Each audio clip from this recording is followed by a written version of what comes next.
I don't know if it makes a difference. We're just going to chat. It's live. Okay, that works. Now, when you're looking at this document I pulled up, do you see the document or do you see anything else that's on my screen? No, I just see the document. Right, Okay. the document. Because I've got the agenda behind it, and I was wondering if I might be confusing things by putting the agenda up, by having that, but that works good. So now I can see you guys, and I can see the document, which is great.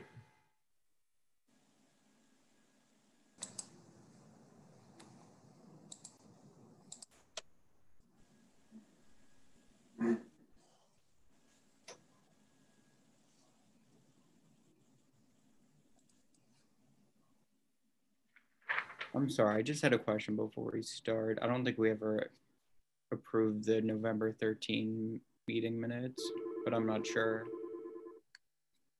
Well, what we'll do is we'll just we'll entertain a motion to approve them, and that will make it official. Thank you.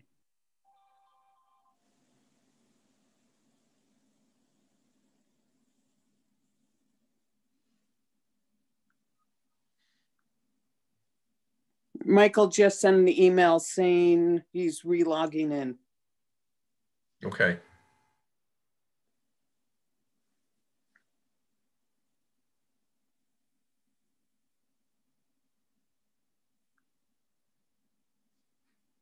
And I don't know if you all saw Jocelyn's email. I did see that. Okay.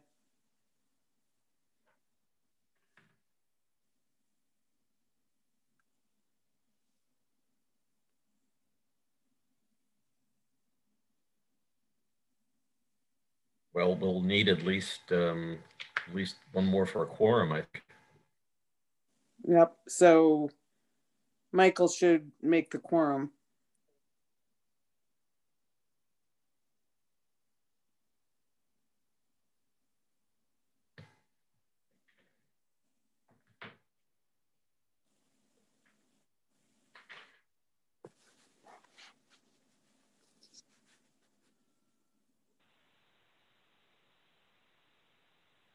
And I take it we're expecting John. Hi, guys. I've just been able to log in. It's Michael Copey. Hi, Michael. I'm going to give it one more minute and then we'll start. We're waiting for John and for Jocelyn, but we've got stuff to do.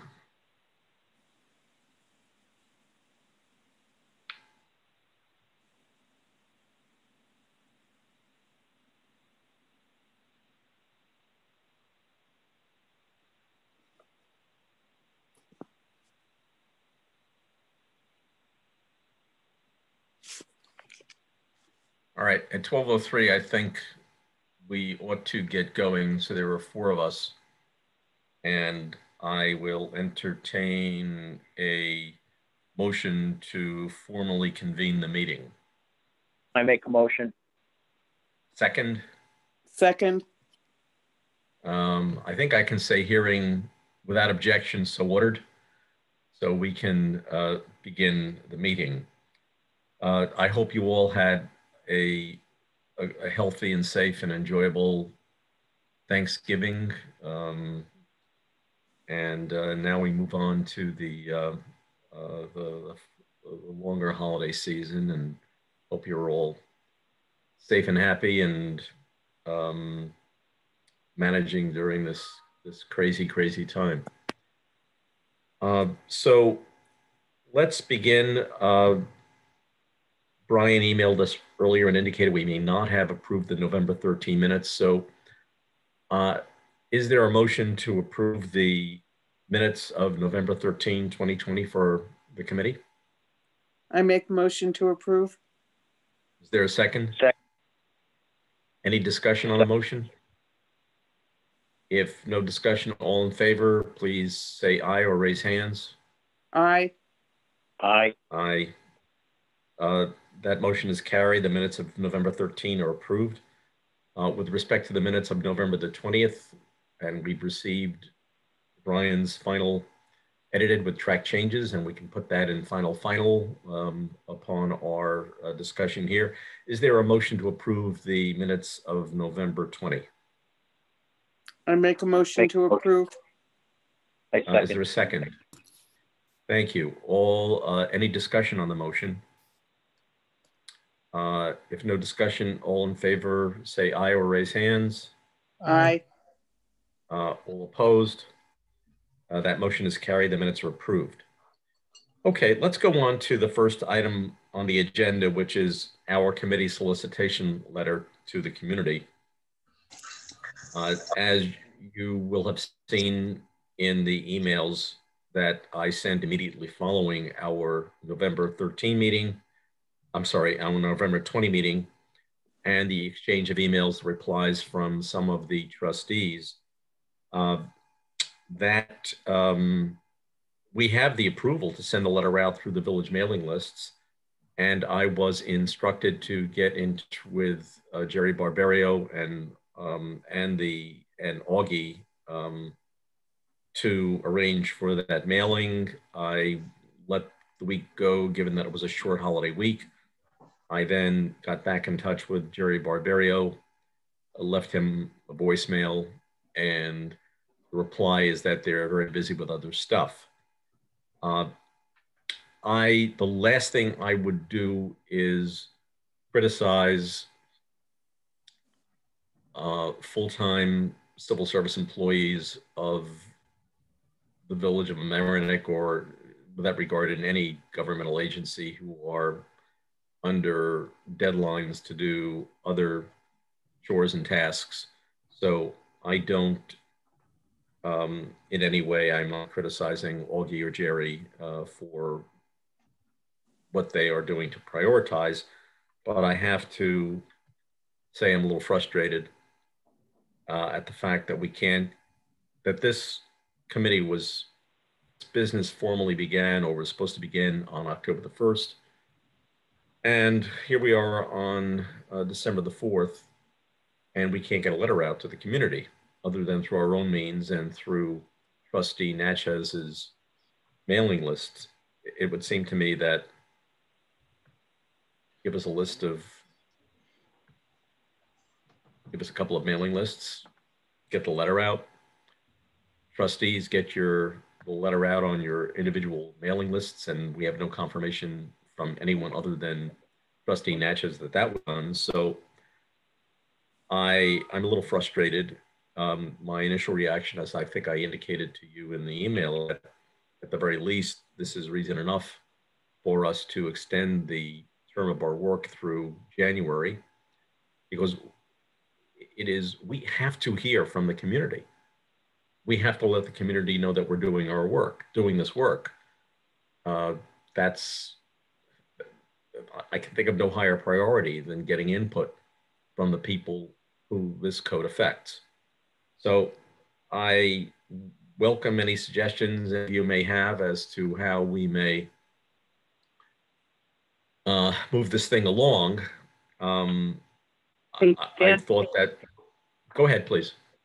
Can I ask a question? Is what we're waiting for here is for that letter to be put out via email on the village's list? I mean, that's the I'm crux, sorry, will you right? repeat that? The problem here is that they just won't send this out by email, right? To take advantage of the village's email list?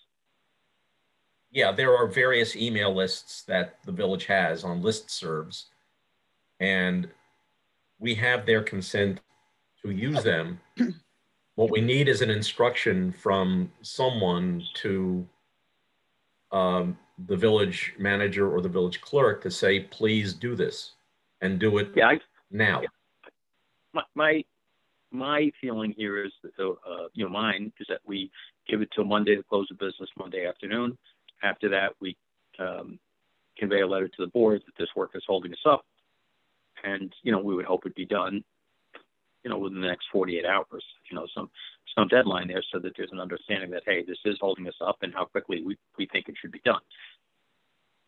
I don't know how the rest of the committee feels, but this is email we're talking about. We're not talking about stuffing and loading envelopes and stamping them. And in a follow-up to the communication between Dan and Jerry Barbario, I had asked again about including it in the Friday afternoon newsletter.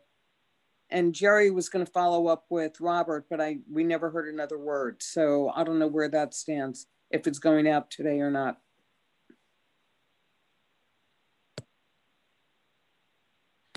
What I will do on that score is, following this meeting, I will inquire as to whether, because we have till 4 o'clock, I will inquire, given the fact that we already had their consent to do it, and I believe it went out once, that we should include it again. But it was never included, Dan. It wasn't. Okay, no. Bad news. Then I think Michael's suggestion is a good one, and I can express the sense of our committee that we believe, as Michael said, this is holding up our work. It's in the interests of the community to get this information, and it seems to me that, and I will make clear we are not criticizing the civil servants, that this just needs to happen. We can create a code that is a model for the United States, but it falls short if somebody asks us, and did you inform the community? And our response is, yeah, a little bit. So I will follow up with them on that and try to get some movement and implore them politely to get this done. John, you've joined us now? Yes. I see your name after. Great, thank you. Okay, I came in at the tail end of the minutes being approved. Great. Any further discussion on that issue? Okay, I think I have a sense of the committee, and I will express it accordingly. So let's move on. I think number 3, which is review of individual committee member tasks. I think that blends into number 4 because we're all looking at the code and sections.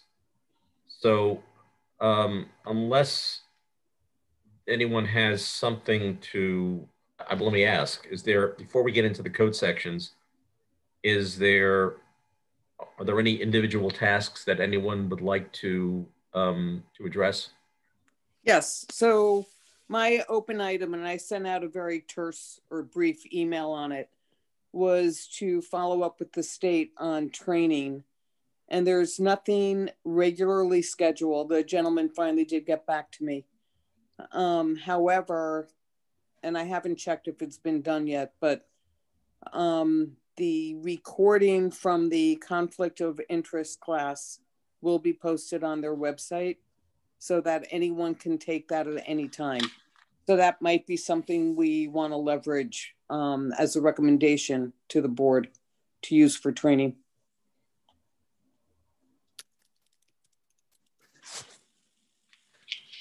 And Ellen, I think that would now be an appropriate time for you to talk about the mandatory posting of the code that you observed. Sure. During that training class, on one of the slides they had, and the PowerPoint is always available as well, it mentioned that there's a poster board type thing summarizing code of ethics from the state that needs to be posted in every municipal building in a conspicuous place. So I've added that somewhere in the code, and that's available. You can get that from the state website as well.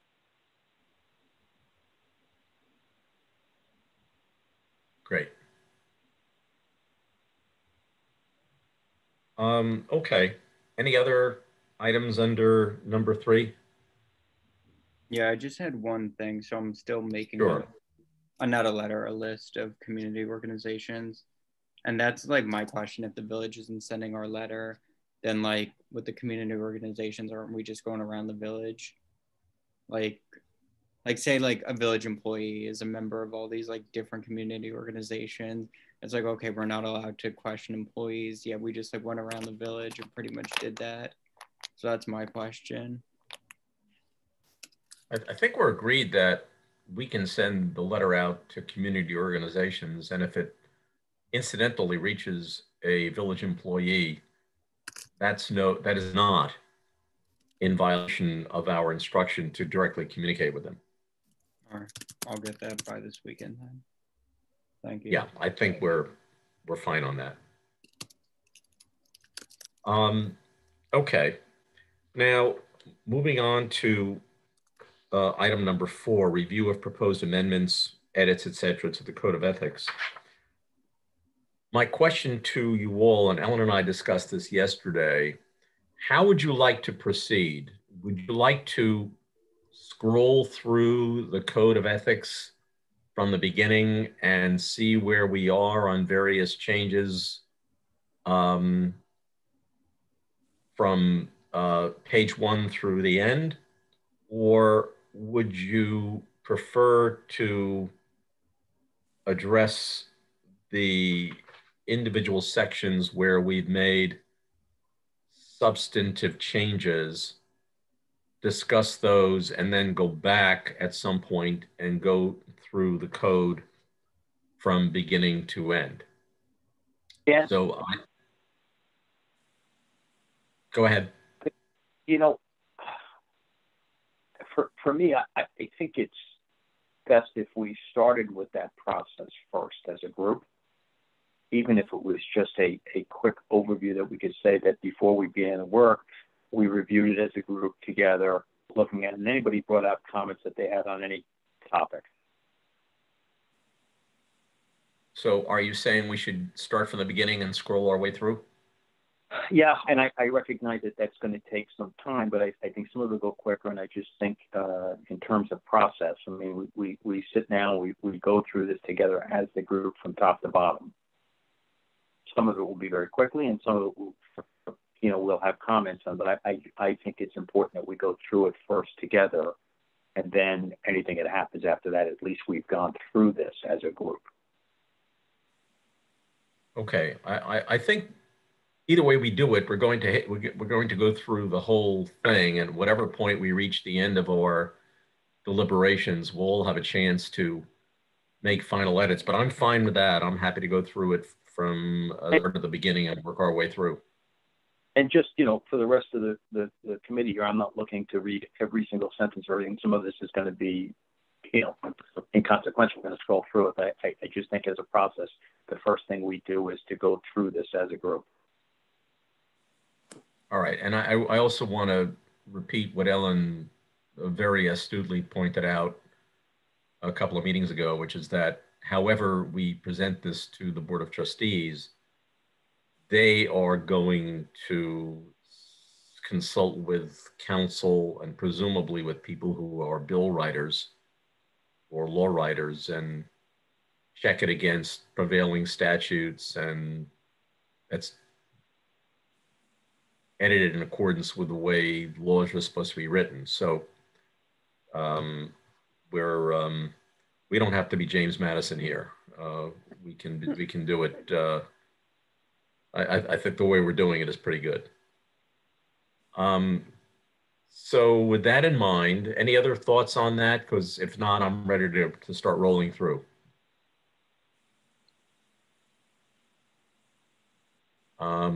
And okay, so I've got the, hopefully you have the document in front of you. I've put the latest edit up there. So I'm on 21-1, and we have some, there are some additions there. Maybe what I can do is just refer to the sections and where there are what I would consider to be non-controversial or very material changes. I'll just go through it, but stop me if you have a comment. So I'm on 21-1, where there are some additions to the application of the policy. Moving down to the definitions section, I am now in business entity, which I inserted. And by doing so, tried to broaden as much as possible the kinds of business entities that we have in the state of New York.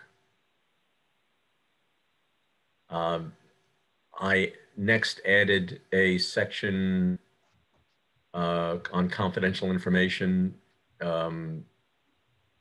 defining confidential information. Then can I just address the confidential information aspect of things? Because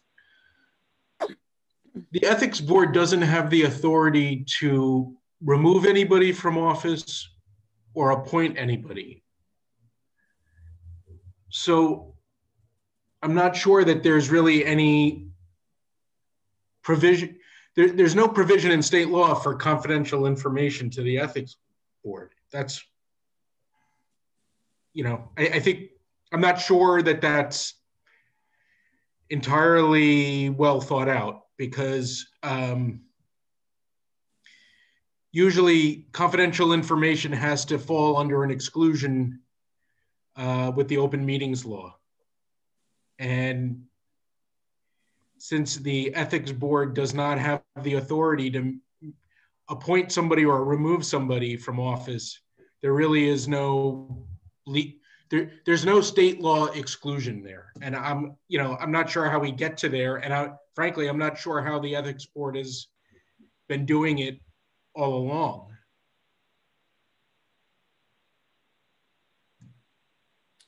I'm not sure I understand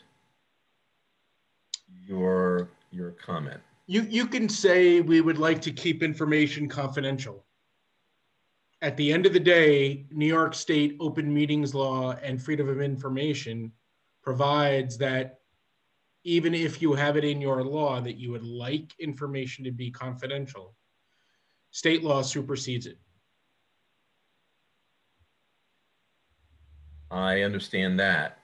And the only provisions that the state law allows are, you know, there's a very limited, having been on the board, there's a very limited restriction in open meetings law that allow for you to keep things confidential. And I'm not sure, honestly, I'm not sure that the ethics board would be covered. I think if push came to shove, I'm not sure that the ethics board, as it currently sits or as it may sit in the future, would qualify. But aren't sealed bids and when the board goes into executive session, doesn't that constitute confidential information when the Board of Trustees is drafting specs or looking at sealed bids and the like? Sure. Doesn't that fall? Sure, but that doesn't protect the ethics board. That's, you know, I mean, that's the reason why it's the Board of Trustees is allowed to go into a closed session to discuss a contract. You know, there's a very limited list of things that you can do in an executive session. And one of them is, you know, a discussion of a contract. But the reason why the Board of Trustees is able to do it is because they are the decision-making authority. But tell me again why confidential information should not be part of a code of ethics where the ethics board is keeping, for example, keeping confidential the... What I'm saying is they don't they don't qualify for any of the exclusions for confidentiality, in my opinion. Including the advisory opinions, which may disclose the identity of confidential inquirers? The state law basically says the identifying information should be removed, but the opinion has to be released. Does the last sentence in any way cure that? It will not include any information required by law to be disclosed under FOIA or other applicable laws or regulation? Yeah, I mean, I'm not sure that it cures it or solves it, or, you know, I think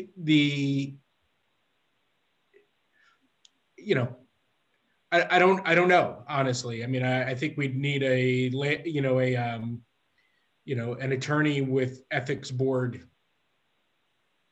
law experience to give us advice on that. But my feeling is we are giving people a false sense of confidentiality when. Go ahead. I'm sorry. Go ahead. No, I agree. I think you said it earlier about our ability to do this. I think the best thing is, and with all due respect to the other attorneys, I don't know who is an attorney. I feel more comfortable having somebody from the village, an attorney, tell us exactly what this means. I don't want to give somebody the false sense of security that what they tell the board could be confidential. When I'm just concerned with that since the last time we talked about it. And I'm more concerned with the fact that the ethics board itself has determined that things are confidential when they're not entitled to that confidentiality to keep the things that had, it seems to me they've been using this clause as an opportunity not to share decisions, opinions, advisory direction, whatever you want to call it. And they're using this as a way of not keeping a record. I hear what you're saying, John. I would rather, if possible, as our committee, that we just look at this in terms of not what they're doing now, but is this good policy as it's written without reflecting what they're doing. For me personally, I'm a little more comfortable in that fashion. So I think that this is something that needs to be explored. I think a couple of us agree that, and I think we should just turn it over to the village attorney or another attorney to give us more guidance on this. Okay. So what we'll do, if okay with all of you, is we'll flag this. Okay. And But I think, go ahead, Ellen. I'm sorry. I think we also need to see how this links up with the whistleblower protections.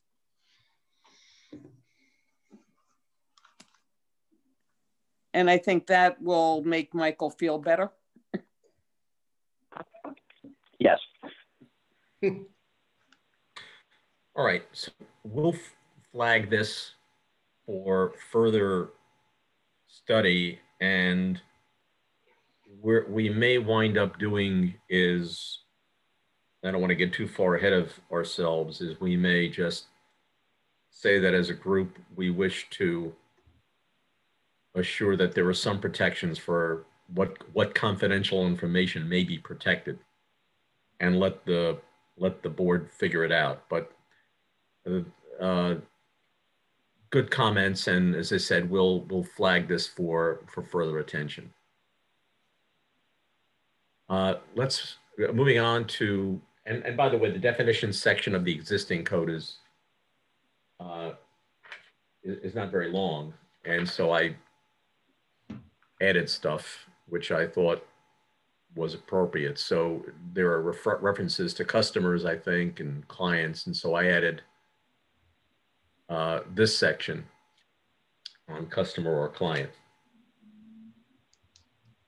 Do we, sorry, I joined late, but for customer or client, do we need to add to which a village employee, officer, or does this apply to board members as well?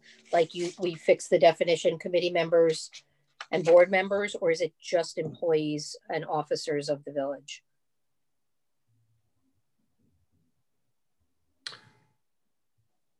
Well, I think if I recall when I put it in, I think I made it officer or employee because consultants can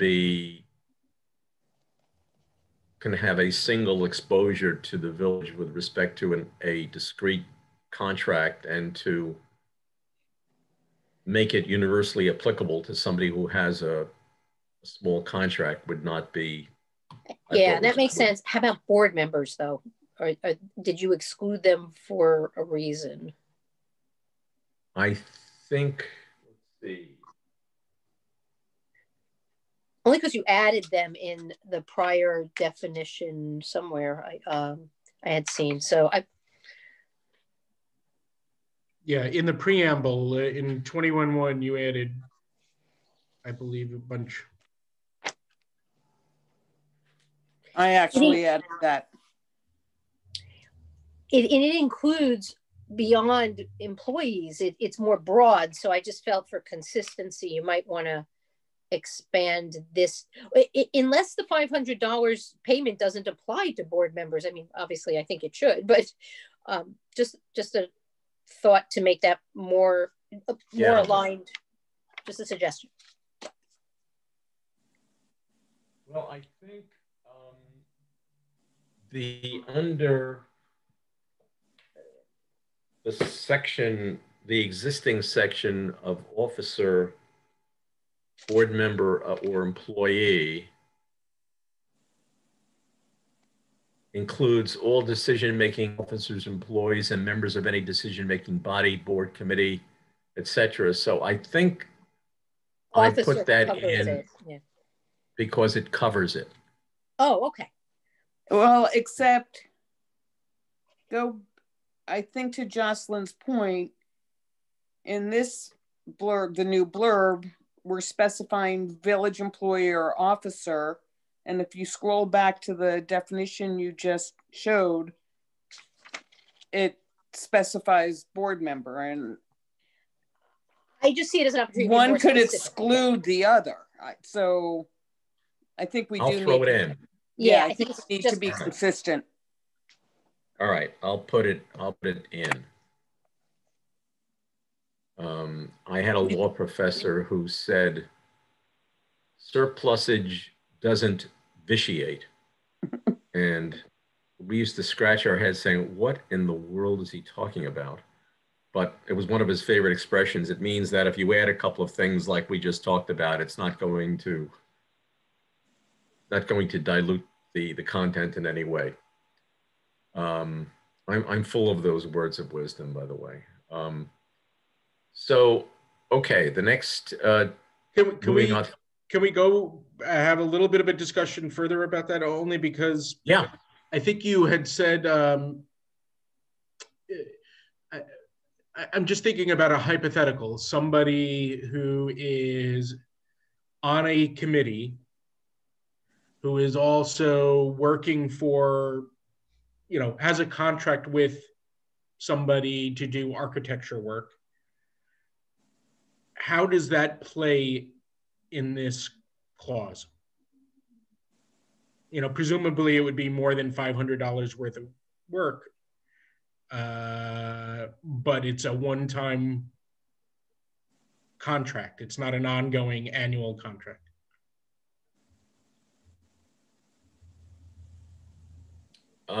Would you repeat that again? So you have an architect who is doing architecture work for a person who is appearing before the planning board. And the person who is, the resident who is appearing before the planning board, or the architect that is working on behalf of the resident appearing before the planning board is on the zoning board. Right. Presumably they're doing more than $500 worth of work. How does that apply here? If it's a one-time thing, if it's a one-time contract, what happens?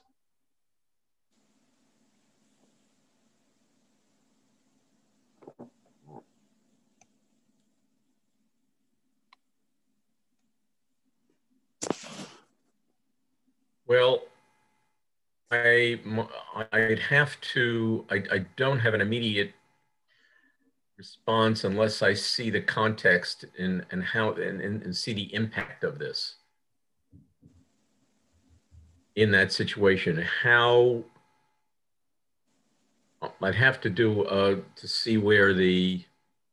I'm just bringing up because these are instances that occur in the village frequently. Yes. Those are the kinds of things that are fairly typical. And I'm looking, John, for the actual application where it kicks in, and Right. I confess to not having. No, that's fine. I mean, it's just something we need to think about as we go through the code and Okay. just address, because I do know that when I was on the board of trustees, I did go to the village attorney, or actually when I was right before I was elected, or after I was elected, but before I took my seat, I went to the village attorney at one point and asked, I'm a real estate agent. What happens if one of my clients comes before the village for a variance or a planning, before the planning board, zoning board, or some sort of land use board? And the explanation that I got was, the contract is over once the house is purchased. So I don't have an ongoing relationship with that person. But I just needed to declare if by chance any of the, if the person came before me for any particular issue, that within the last 2 years, I had worked with them. Yeah. All right. What I will do is look through the code for the impact of this to see if it makes, if the definition becomes onerous or unreasonable in any context, and we can have a further discussion on that. Okay. Okay. The next is household member. And under immediate family member, I added domestic partner and made some grammatical changes. So going back to Jocelyn's comment that I think we agreed on about consistency for both household member and immediate family member, do we want to include board members? Yes. Or are we being inconsistent? Yeah, I think I was trying to be economical in taking general definitions as sufficient, and it looks like that's not going to work, and it's probably better to be more inclusive.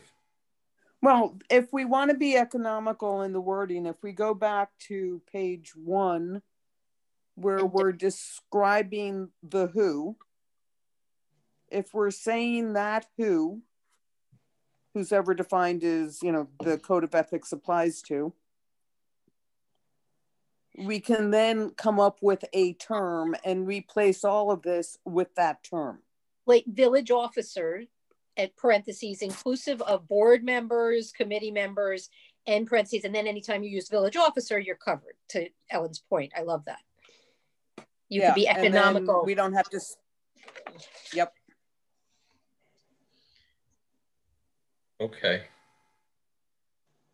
All right, let me go back. I will take a look at that and see if rewording that works for the entire code.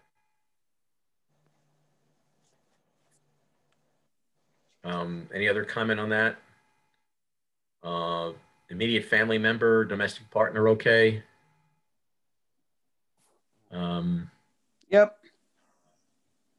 Yeah, I think we may be entering. I actually like that inclusion of domestic partner. I think we may be entering into an era when the pronouns may be changing. That may be too ambitious for us, but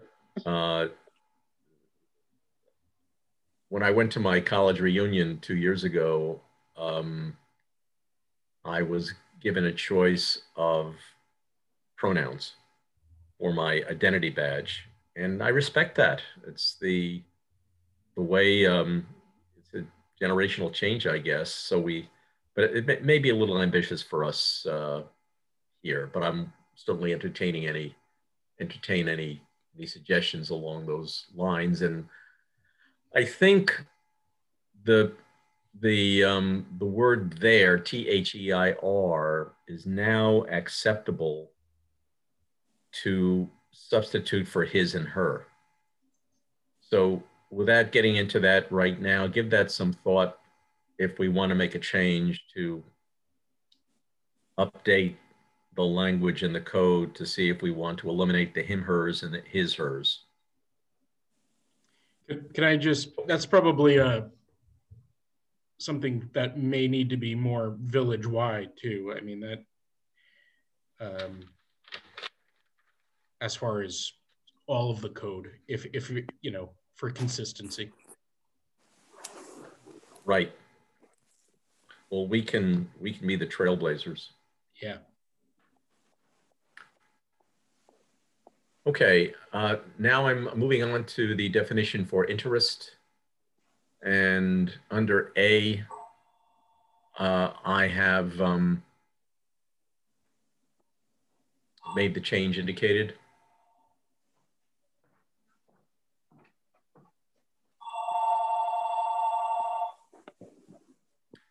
And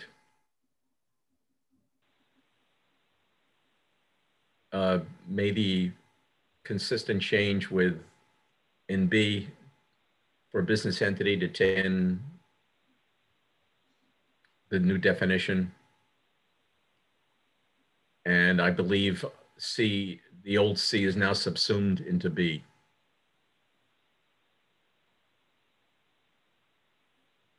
Moving on, and obviously stop me where you want to, under relatives. I've expanded that or revised that. And the couple of words can be changed in accordance with whatever either unifying definition we come up with, or an expansive one that includes all of the various titles. Does domestic partner need to be added here like you did previously? Yeah, if it's not there, it should be.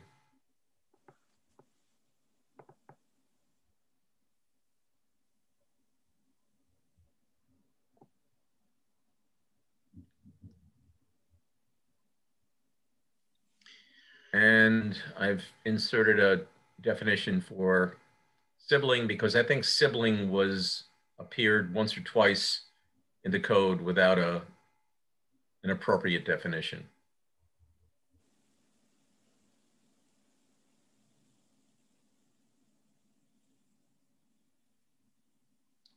All right. Moving on, I'm on the bottom of page 3, village officer, and I've got a question in the margin there regarding whether the adjective personal is redundant or not. I'm sorry, can you scroll up? I'm sorry, I just had a question. When it says village officer, any elected official of the village of Mamaroneck, like, and then before someone suggested including board members and committee members and village officers, I feel like we have two different definitions of village officers going on, and it's just really confusing to follow. No, Brian, I think this is differentiating between elected versus not elected. Yeah, but to Brian's point, I think he's right. We're saying a village officer is, earlier we're saying a village officer is any employee, any member of any board or committee, any elected official. And now we're saying in this definition of village officer, we're only saying an elected official. Right, but I think the all-inclusive term maybe shouldn't say village officer. I think we need to figure out what that all-in name is. Or could we have one elected official, like have a definition for elected official and have a definition for village officers, which include board members, elected officials, and I guess committee members? Frankly, a village officer is anybody who, completes the oath. Yeah. And I would imagine any employee has to complete that oath. Any board member has to complete that oath. So a village officer, by that definition, includes both. Right. So maybe it's, we change this to be elected, village officer dash elected, village officer dash other. Yeah, something like split it. If that's if a village officer is anyone who signs the oath, then that's how we could. I don't know that for sure, but I'm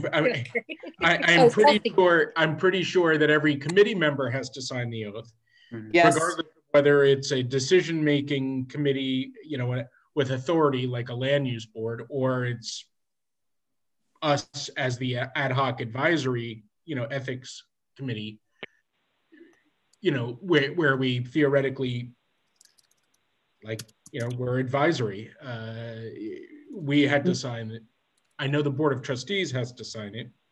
I don't know if every employee has to sign it, but I'm presuming they do. Well, I think the other thing also is, and I don't remember from reading the whole code, but if there's any piece of the code that applies to elected officials only, we can include the word elected. And that would clarify it. I agree. I would just go back to the other thing. I just think we got to spell it out a little bit more clearer, to a point where it just says, this means you.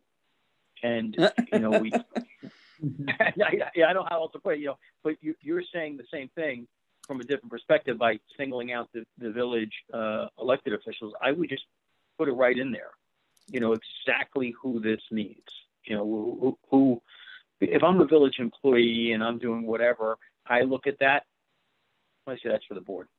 That doesn't involve me. That's my offer, is that we spell it out there a little more clear. I think if we go up to officer, board employee, or employee, and we include an officer, or we say an officer or employee of the village of Amerenik, paid or unpaid, includes all decision-making officers, elected officers, that sweeps them in, and then don't need the definition of village officer.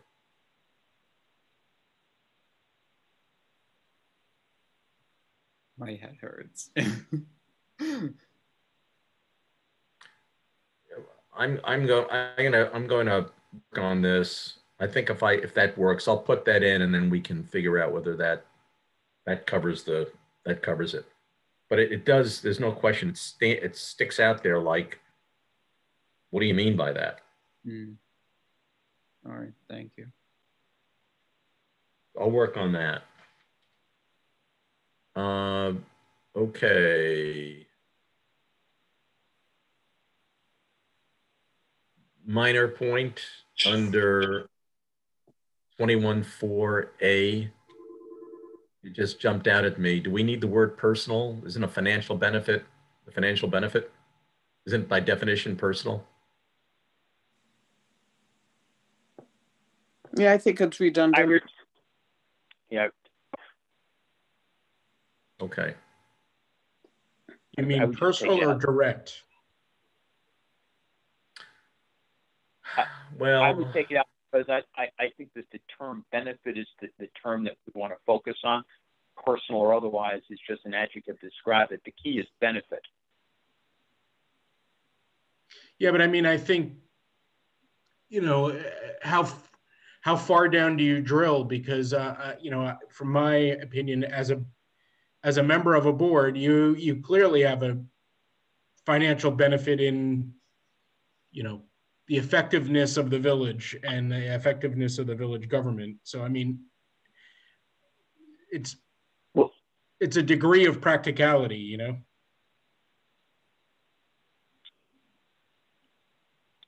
All right.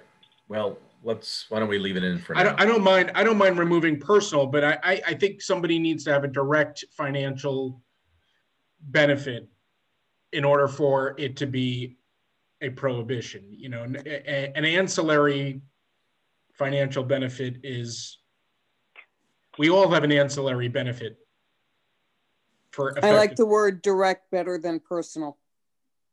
But if you're benefit inconsistent with the best interests of the village of Mamaroneck. But if your child gets a financial benefit because of your action, it's not a direct personal benefit. If what? I'm sorry, I missed that, Dan. If it has to be a direct financial benefit and you take an action which benefits, and yours to the financial benefit of your child, your uncle, right? Then it's not a direct benefit. Right. So, but it says it right there in the definition. Yeah, true. Yeah, you're right. I don't know. It does.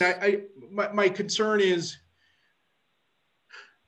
when you serve on a land use board and you make a decision that is presumably in the best interest of the village, that presumably is in your best interest too. So I don't know. I mean, and, you know, for somebody who's, you know, the bulk of their holdings are in their individual home, that would be a direct personal financial benefit for them. All right. I'm gonna let's leave it the way it is, because yeah, I mean, I think we got to just be careful. Yeah. Yeah, I think I did it again for purposes of redundancy, and I'm going to leave it the way it is. Okay. Moving on, I pushed subsection 5 up into 3. And then going on under, I'm looking now at subdivision B1B. Ellen has, I think it was Ellen who added. Or relative. Yep. And working our way down to recusal. And under C2, here I adopted a comment made at the meeting with the sitting ethics board to specify what the rule is when one recuses, so that a recused party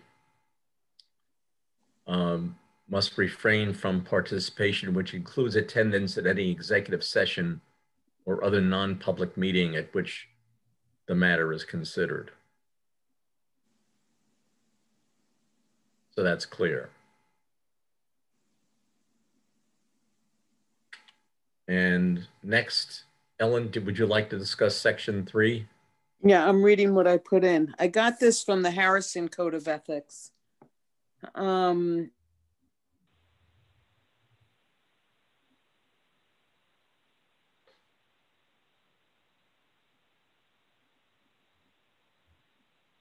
Word what's in Harrison, so that might be an issue. But it's yes, plagiarism. And that's not mentioned in the Code of Ethics. So Michael, since you're on the phone, I'll read this out loud. It's short. If a person is a member of the Architectural Review Board, the Planning Board, or the Zoning Board of Appeals, and a designating petition is filed pursuant to Article 6 of the election law, designating such person as a candidate for a position on the village board, I should probably spell that out, Board of Trustees, or as mayor, or he or she is nominated by a political party to seek election to a position on the village board or as mayor, or any written or verbal notice of candidacy is published. Such filing, nomination, or publication shall be cause for his or her removal from membership on such board. And I thought that was worth putting in. I had 2 questions about this. So what if like someone's like nominated to be like county legislator, like if they skip all these other steps to like to be a mayor and they're like, I want to run for county legislator, or even like state assembly, should they still be removed? Because I think this is like too specific too. Or then how about or like the town of Rye, like I live in the town of Rye, if I was on the planning board, then I ran for like town of Rye council, does that remove me also? I think it should be more inclusive on a local level than just village board or mayor. And also, I don't think being removed from like totally is a recusal. I thought a recusal was more like just in that matter. I think a removal is something that's way more serious than just a recusal. Correct. It's more serious than a recusal. Yeah, so I think this should be in like its own section. Right. And so I may have put this in the wrong place, but I wanted to make sure I got it here. Yeah, no, I like it. I don't know, to your first question, if you're running, so you're on the Mamaroneck Architectural Review Board, okay, and you're running for a county position. I don't. I just saying. Well, but yeah, sure you will. I'll vote for you, Brian.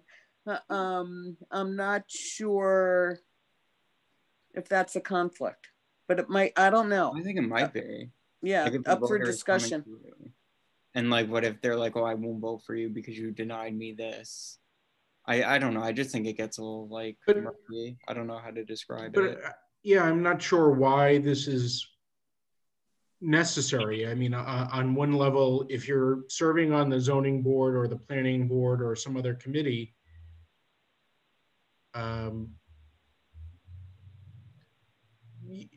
residents have an opportunity to vote on you and your appropriateness for whatever position, you know, mayor or trustee. So, you know, I'm not sure what this is trying to achieve.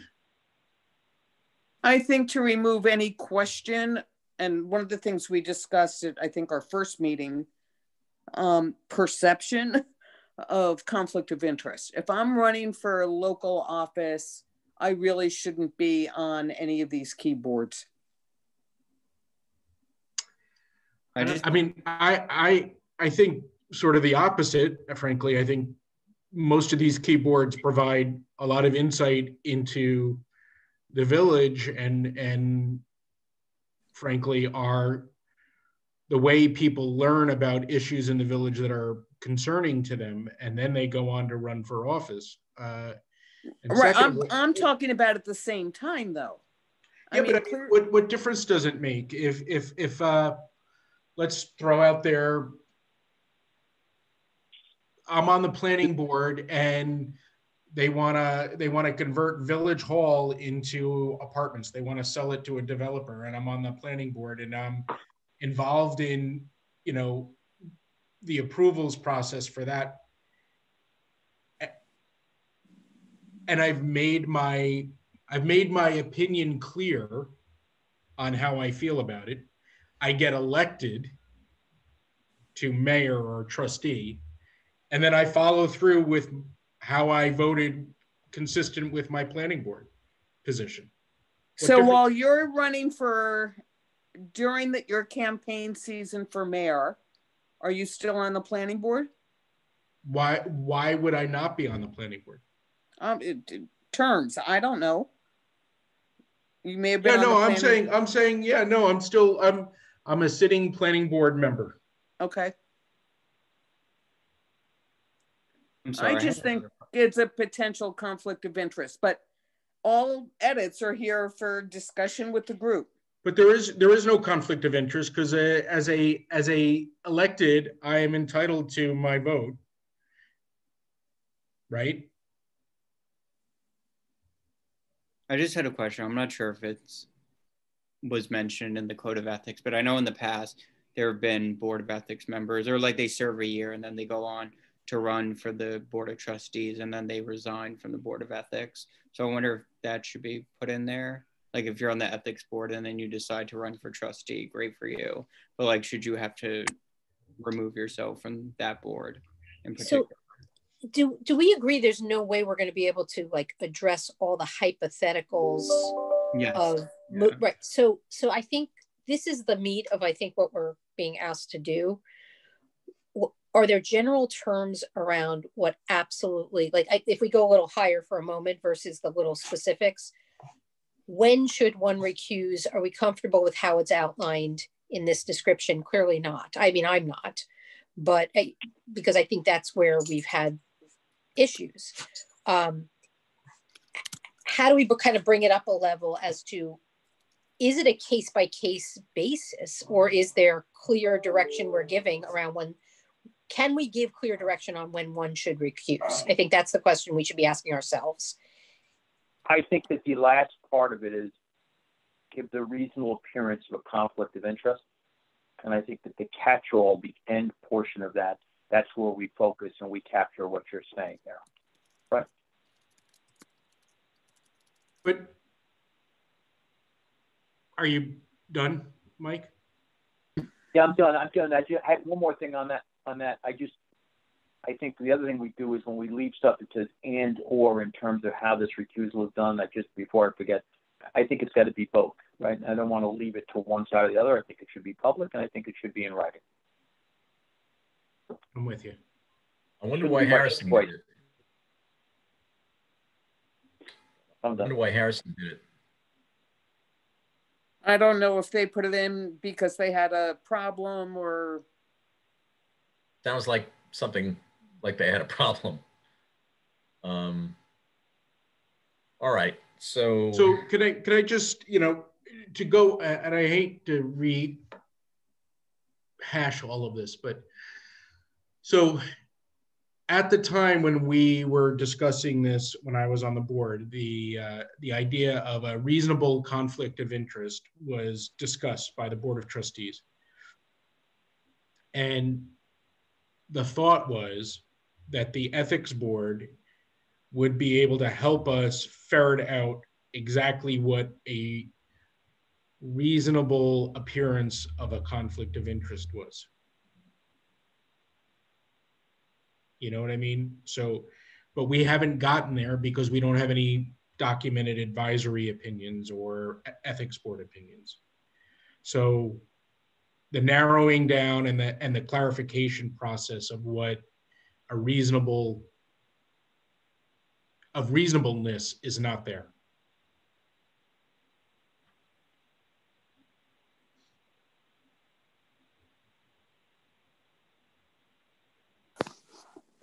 okay, let's think about this, because I don't think we're going to come to I think we're all pretty far apart on this right now. So let's give this some additional thought. We are at the hour mark. I'd like to go a little further on, if that's okay with everyone, and maybe if we can take this perhaps to 1:15, and then how does everyone feel about meeting twice next week, perhaps on Tuesday or Wednesday afternoon, which gives us the weekend and a day to think about what we've talked about today, and then gives us a little lead time before the following meeting. So what about next Tuesday or Wednesday afternoon? I think following the 72 hours, we can't do Tuesday, so it would have to be Wednesday. Yeah, it would have to be Wednesday. Thursday, I think, is too close to the Friday meeting.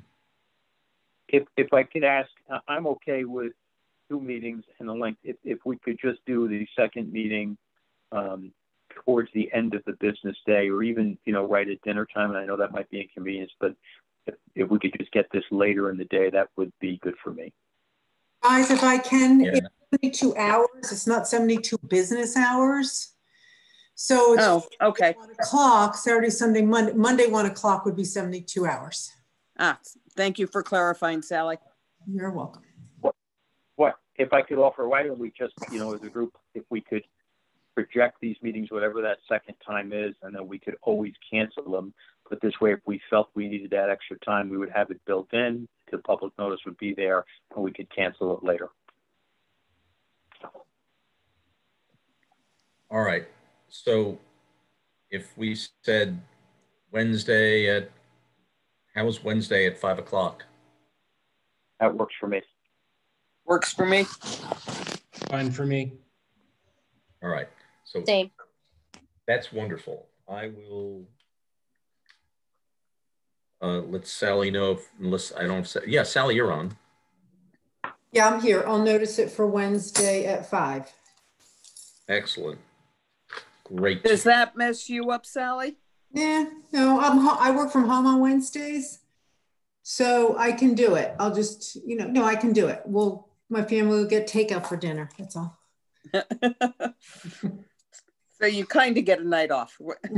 Absolutely. Okay. Thank you all. Let's just go on a little more, if we may. I'm scrolling down.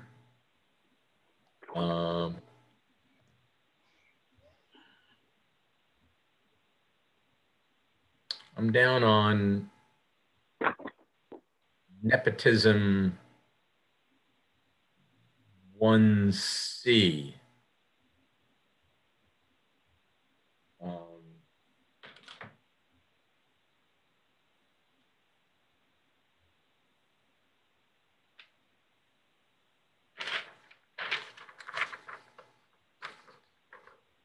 This one I put question marks around because I don't understand it.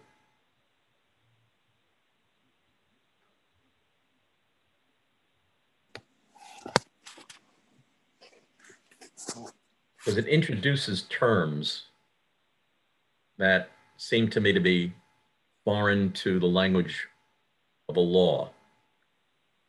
And I'm not sure what the objective is. Can you scroll up a little so we can see the Yes. context?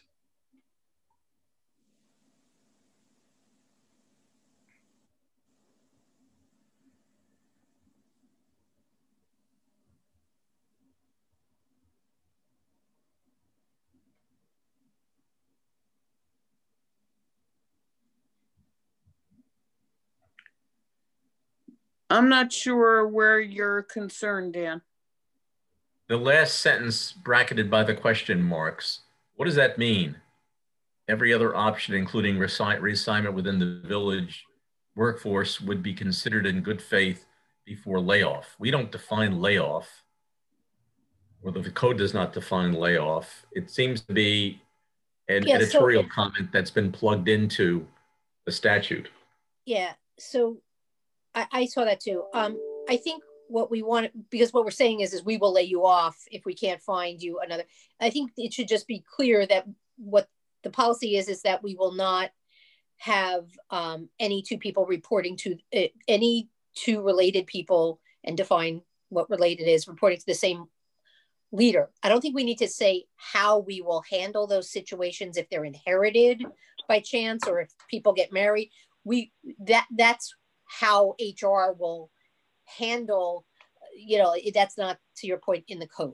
It's just we cannot allow that to happen, period, right? I think we can leave it at that. All right. Do you guys agree? Yeah, I mean, you could even just leave that all in and just say remove before layoff. Every other option, reassignment in the village workforce would be considered in good faith. Period. Yeah, but you're saying you're going to lay one of them off, so I think you don't even have to say that in a code that one of them will get laid off. That may be that may be what happens, but I don't think you say that in a code that one of the two will be laid off. I think, to Jocelyn's point, that's an HR policy. It's not a code of ethics related policy. Oh, so maybe you're saying it comes out entirely. No. I think where both parties would report to the same immediate supervisor stays, because that's part of our definition that could have an impact on the code of ethics, and then remove the last sentence, because that last sentence is an HR policy. Agree. Yep. Yes. In fact, it offers more protection for the parties affected, because including the sentence suggests that the village has the right to terminate the employee, and it should be an HR decision. Right. Don't want to go there at all, is my opinion. Okay. All right, moving on. F, we've already talked about. I'm now down to 2F, and I think we've agreed we're going to go back and look at that. And down into investments, 1, I've added a clarification under there and attempted to do the same in 2, and taken out the vague adjective substantial. I've also, throughout the code, attempted to change the compulsory verb will to shall or may, where I felt it was appropriate. Under K, can I talk about that? Again, I certainly respect what you're doing there, but I very much like where this compels somebody. And when we put shall or may, I get really concerned with that. I think it's very important that the instructions be clear, that there's no wiggle room, right? And I think just generally, I would go to the opposite of what you're saying. I don't think that we want a code that allows for people to make decisions on their own. I think the instructions should be very clear and specific, and that after that, then the Board of Ethics could determine if this was necessary or not. But I would offer that, for me, that's inconsistent with how I think that this should be. Yeah, I'm with you on that. I'm with you on that. I was attempting to actually be more accurate. I didn't think I was loosening the language. So, for example, under KL, no village officers, board members, or employees obligated under this chapter to file financial disclosure forms. It did say will accept present or future employment, which I think is just an English word that doesn't belong there. I've inserted may, which to me is a clear prohibition. It makes it unlawful. So I don't think I've diluted the compulsory provisions by the words I've changed. Oh. Go ahead, Mike. No, okay. Listen, Dan, this is, just all in the wording, what one person thinks a word means versus another. And I certainly respect what you're doing, and I'm not saying to watering it down. I don't want to say the harshest possible language, but something that really compels. And, will do this is very, very clear term to me. But let's go through and we can read these things. I offered that more just how I felt towards something that you were discussing. I can tell you on the board, we had a discussion, not in this, not regarding the ethics law, but about something else where there was in the whatever code we were looking at, in one area it said may, and in another area it said shall. And the Board of Trustees itself could not even agree on whether or not that was compulsory or not compulsory. So I would, if we're going to use may, let's state that may means compulsory, or if we are going to state that shall, use shall means compulsory. Why don't we check the model codes? Okay. That to me probably is most instructive. Let's see what the model code says. Okay. Right, because in K2, the word shall is used, where K1 had will. Yeah, and I mean, and I'm not saying, like I said, it wasn't necessarily in direct, wasn't this code per se, but I just remember it blowing up into a big issue where there was nobody could point to whether or not shall meant was required. Correct. Okay, I think the answer to this is to check to see what the model codes say, because those were drafted by, I think, real experts in this stuff. We can also look at the model code from the state on the blurb I included that had a whole lot of discussion on elected officials. Okay. And then, I'm good with that, but maybe we just, start up in the beginning with the definition, exactly what that means. I think John said it also. Just put it up front, whatever the term is, let's just explain what it means. Yep. Okay. All right. Then the next section is one having to do with post-village employment, and I suspect that that's going to involve some detailed discussion, since I'm proposing that we replace the existing section, and since we're at 1:16 p.m., perhaps this is a time to take a break and reconvene on Wednesday. Any discussion on that? Does the majority want to plow through and keep working, or should we take a break? I'm unemployed, so it doesn't matter to me.